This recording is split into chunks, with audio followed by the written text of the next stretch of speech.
오늘은 9월 17일 사사기 20장 17절부터 28절까지의 말씀입니다. 17절 말씀 보니까 드디어 베냐민과 11지파의 싸움이 시작됩니다. 군사를 모집했는데 몇 명이 모였냐면 40만 명이 모였어요. 엄청난 숫자예요. 왜냐하면 기드온이 싸울 때 몇 명 모였습니까? 3만 명 모였어요. 그 중에 골라서 300명이 싸운 거죠. 자, 드보라 사사 때 바락과 함께 전쟁을 나갔을 때 몇 명이 모였냐면 10,000명이 모였어요. 그런데 지금은 40만 명이 모였어요. 왜냐하면 이들도 알았어요.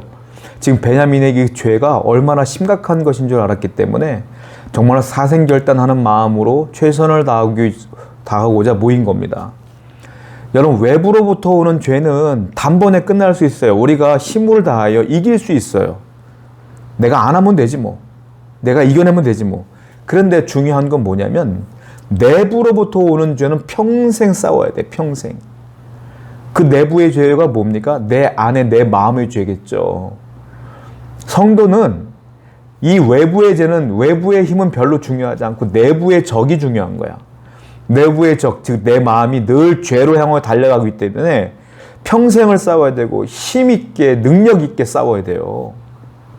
그러므로 항상 여러분들의 마음에, 여러분들의 중심에 성령을 모시고 하나님을 모시는 게 중요하다라는 거죠. 자, 18절 말씀 보니까 이스라엘 백성들이 물어요. 하나님, 누가 먼저 나가겠습니까? 그때 하나님이 대답합니다. 18절을 보면 유다가 가라. 왜 하나님이 유다를 먼저 올라가라고 했는지는 모르겠어요. 그런데 우리가 예상해 볼 수 있는 건 유다가 우리가 알다시피 그 베냐민 지파와 가장 가까운 곳에 있는 땅이었기 때문일 수도 있고요.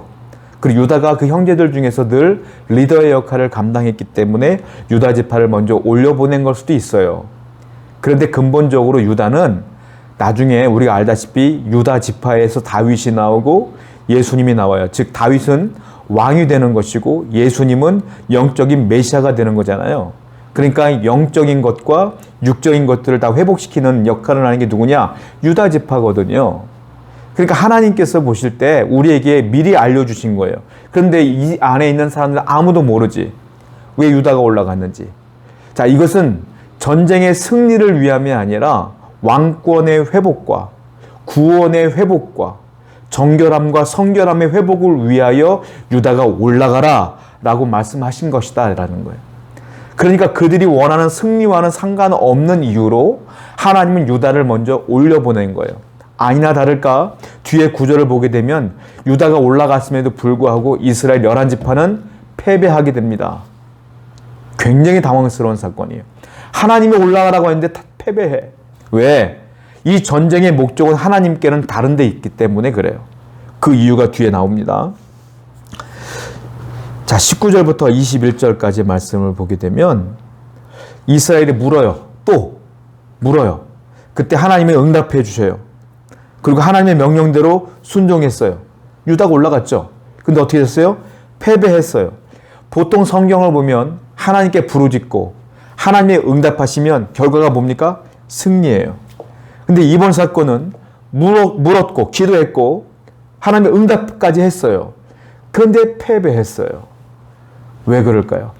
하나님의 이 전쟁의 목적은 승리가 아니에요. 뭐예요? 그들의 성결함이에요. 그들의 성결함은 승리로 인해 이루어지지 않아요. 사람은 이기면 교만해져. 이기면 오만해지고 잘 되면 하나님을 무시해. 그래서 일부러 하나님은 의도한 패배를 그들에게 안겨주시는 거예요. 비록 그들이 기도했지만 하나님의 응답도 했지만 그 응답의 목적은 그들의 패배에 있었어요. 그들은 졌어요. 그랬더니 어떻게 됩니까? 22절과 23절을 보니까 그들이 하나님 앞에 진짜 기도해. 이제는 울면서 기도해. 엉엉 울면서 기도해. 나중에는 언약궤를 갖고 오고 제사장을 데리고 오고 하나님께 번제를 드리며 예배를 드리며 진심으로 기도하는 게 22절부터 28절까지 쭉 나오게 되는 거예요. 그들이 패배했어요. 패배했더니 영적으로 더 간절해졌고요. 영적으로 더 성숙해졌고, 그리고 이제는 하나님만 바라보리라는 마음이 더 강해졌기 때문에 하나님께 전심전력으로 나가요. 여러분, 하나님은 때때로 여러분들에게 패배를 주십니다. 실패를 주시죠. 왜 그럴까요? 더 성숙하라고, 더 하나님을 사랑하라고, 더 간절하라고, 더 성결해지라고 패배를 주는 거예요. 그러므로 성도의 패배는 망하는 것이 아니라 오히려 내 영혼이 사는 겁니다. 혹시 실패한 분들 계셔요? 패배한 분들 계셔요? 그것이 더 하나님께 나아가는 계기가 될 겁니다. 그리고 반드시 마지막에는 여러분들에게 승리가 올 거예요. 기도합시다. 패배해도 실패해도 낭망하지 말게 해 주옵소서. 더 정결하게 하나님께 나아가는 성도가 되기를 원합니다. 예수님의 이름으로 기도드렸습니다. 아멘.